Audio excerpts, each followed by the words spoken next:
All right, in this tutorial, I'm going to show you how to use BitMex. BitMex is a Bitcoin and crypto derivatives exchange. It allows you to be able to trade futures contracts on Bitcoin as well as a handful of various different altcoins.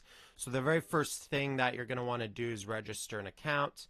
You produce your email, strong password, country, and first and last name, and then the CAPTCHA. Now, this service isn't available to U.S. citizens as a result of regulation, so make sure that you're able to trade on this exchange through your local jurisdiction. So this is just a demo account. I deposited a couple of dollars worth of Bitcoin to throwaway address. And the interesting thing with this is that you can only deposit and withdraw Bitcoin. So although you've got all these other cryptocurrency markets, Bitcoin is always used as your base collateral. So the very first thing you're going to want to do is set up two-factor authentication. And you do that by going here, click on Account and Security.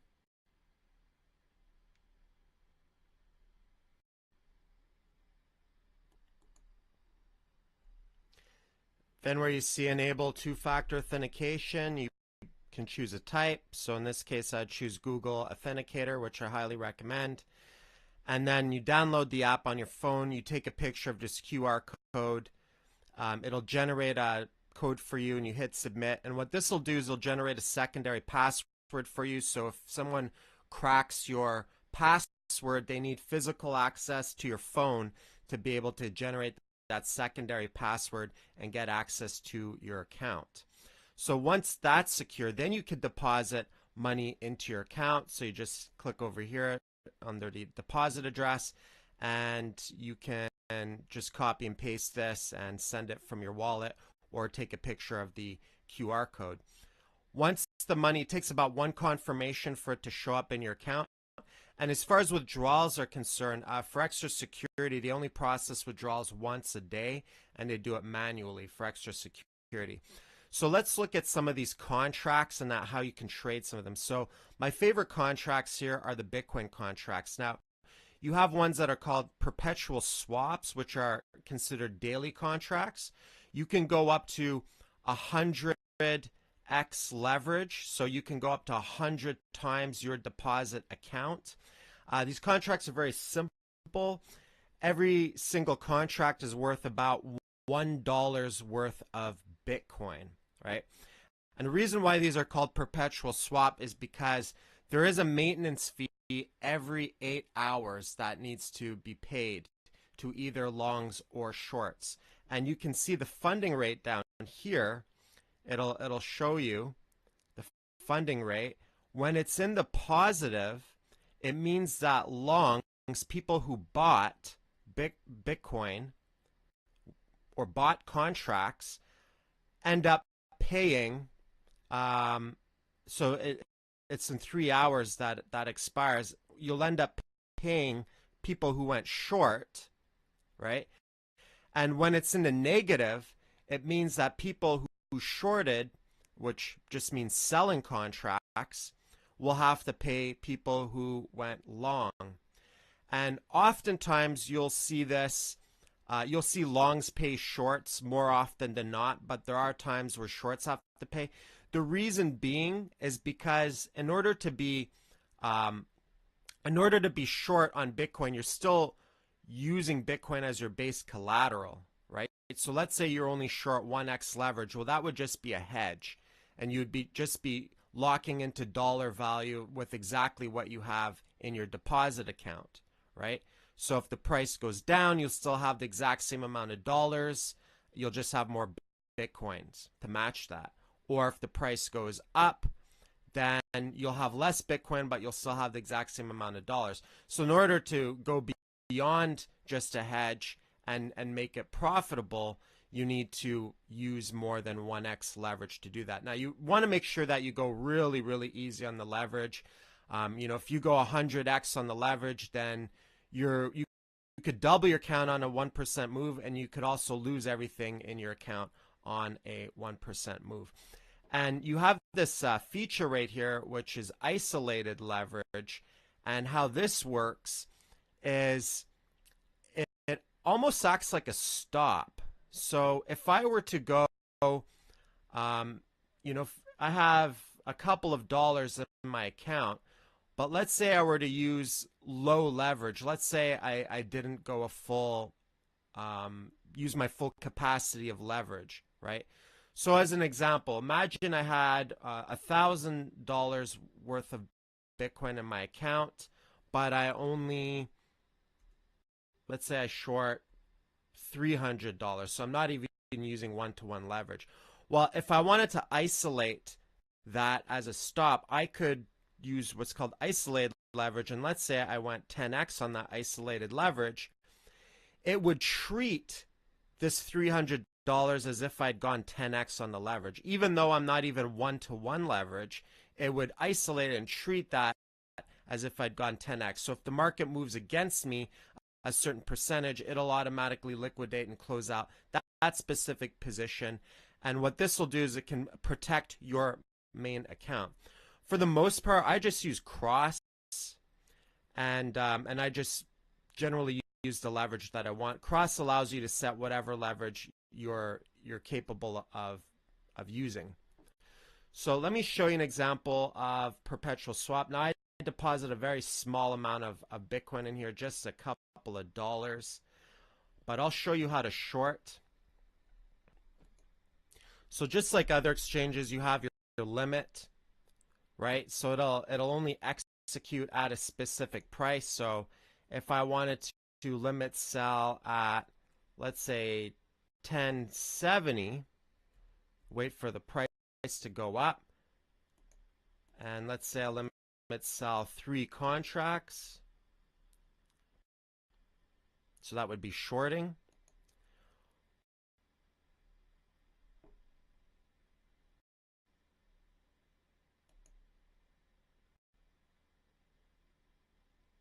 So it'll show my active order right here. So it'll show the quantity of contracts that I want to sell, the price, the order value, and then the type and the status, right? And of course, I could just cancel this at any time to cancel order. So that'll set a limit order. But let's say I wanted to execute really quickly. So I'll use BitMex a lot for scalping.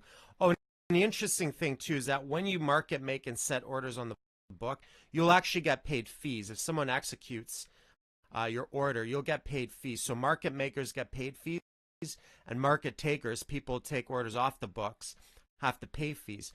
So, sitting orders on the books, that could be a way of generating some passive income. Now, let's say I just wanted to short immediately. I'm just going to short actually, I'll short 2 contracts, right? So I'll just set a market order.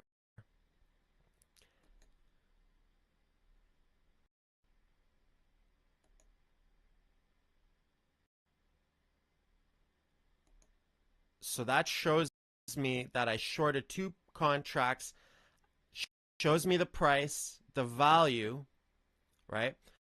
The mark price. So this is based kind of like on a weighted average across exchanges. And then it shows me my liquidation price for where the price of Bitcoin has to go. So obviously, I have no risk of liquidation right now. It would have to go extremely high. And then it shows me my unrealized profit and loss, which is so minuscule right now. It's not really showing anything because it's only a couple of dollars.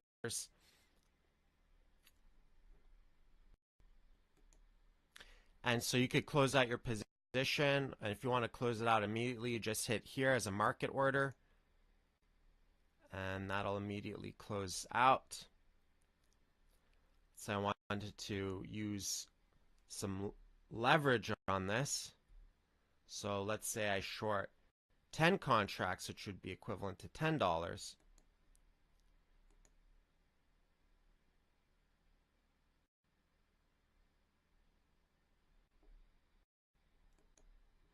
It actually shows me how much leverage I used on that right here, right? So it's showing that I use 4.79x leverage on that trade, right? So obviously, like the liquidation price now is lower. So if the price hits 13.30, I get liquidated and I lose what's in my deposit account. So I'm just going to market close that. So that's how you would short, and longing is just doing the opposite with a buy order. Now here's another type of contract. Let's say you didn't want to play the maintenance fee games. I mean, if you were in a nice short position, that could work in your favor because you could collect fees on it. They also have these March 31st contracts right here, and these are interesting. So these expire. So instead of a daily swap fee, there's no fee except for executing the order, and they have an expiry date. So these expire on March 31st. So whatever the price is on March 31st is where my order will get closed at. Now you don't have to hold your orders till then. I mean, you can buy and sell as much as you want between now and that time, but it does have an expiry, right? And so now you could see other markets as well. This is like the Bitcoin yuan if you want to trade Bitcoin against the yuan, or if you want to trade Bitcoin against the Japanese yen. This Japanese yen has 100x leverage. With the yuan, they have 100x leverage. You can play with altcoins. So as you can see here, this is Zcash. It behaves just like buying and selling regular altcoin markets. The only difference is this isn't spot, so obviously you have to be mindful of leverage and liquidation stuff. So it does come with more risk than just trading altcoins on the spot markets, because with spot you could end up bag holding, but you'll still get to keep your coins. Whereas with futures contracts, if the markets move against you and you bag hold, you could lose everything that's in your account and get nothing. You actually don't control any coins. These are just all synthetic contracts. But because there's not enough liquidity in a lot of these altcoins, they offer much less leverage. So they're not going to give you 100x on an altcoin market that doesn't have the same liquidity as Bitcoin. So, and this expires March 31st, gives you 5x. Ethereum expires every 7 days. A little more liquidity, a little more leverage, 33.33. Ethereum Classic every 7 days, 20x. Moneros 25x every 7 days. You can see same value unit measurement as just trading on the spot markets. And it'll show you all the recent trades here. As you can see, you have nice charts here that you can use. You also have like order history. It'll show me all my orders that I just executed. Stop orders, which behave the exact same as any other stop order. And again, stop orders are used to kind of protect you, to get you out of bad trades. Every 7 days for Ripple, 20x. And you've got Augur, 10x, Litecoin. So these are all 7-day contracts, 33x. Factom, 20x. Dash, 20x. And then now and again they have these speculative instruments, like you can bet on whether or not you think the Bitcoin ETF is going to get approved. So oftentimes they'll have these novelty speculative contracts or instruments for certain types of events. So they are quite unique. BitMex definitely does have the best trade engine. I've never had BitMex freeze on me during trades. I use BitMex predominantly for scalping, just because they have such fast execution and because the fees are fairly low as well. So that's it for this tutorial, and I'll see you in the next. Cheers.